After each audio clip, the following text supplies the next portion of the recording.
Sos comunes depen essere sempre prus importantes, sempre prus de prima, in sa tutela de sa limba sarda e de sa cultura sarda. Ca unu ha contatto chi sa comunidade, chi sa gente, chi sos giovanos, chi sas famiglias, chi in tutta sa Sardigna, e quindi è giusto chi fa can sa parte soro, la depen fare sempre di prusu, a difesa de sa limba nostra, che è una cosa troppo importante, e de sa cultura che è scollegata vinta da sa limba sarda. Sa die de sa Sardigna est importante in particolare, ca at a te fa che sa identidade de sos sardos, chi sa forza de sos sardos de si difendere, de si ribellare cando s'ora giusta, e sa die de sa Sardigna è giusto chi siat sempre ammentata cada annu, sempre di prus, sempre in tutte sas vidas e in tutte sas iscolas,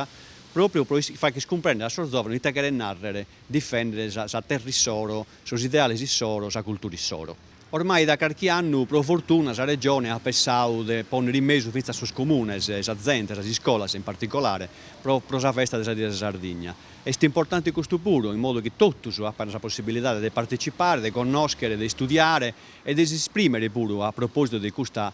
importante pagina de sa cultura sarda di fine setticentos, che riguarda sa die de Sardigna e sa forza de sos sardos de si ribellare a sos conquistadores. Sadie ha un significato particolarmente importante. Io penso che debba essere rafforzata qualsiasi iniziativa, soprattutto quando ci sono momenti nei quali i sardi hanno combattuto per la propria autonomia e culturale e politica. In questo senso c'è un grosso impegno che noi dobbiamo svolgere a favore delle giovani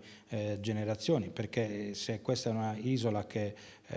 ha questo dato di autonomia è perché sono avvenute cose nella propria storia. L'ISRE ha un ruolo fondamentale, sia soprattutto per le questioni materiali, quindi tutto il patrimonio che noi conosciamo, che per le questioni immateriali, cioè per quello che è il senso dell'identità dei sardi. Quindi noi svolgiamo un'attività multidisciplinare. Abbiamo i musei dove conserviamo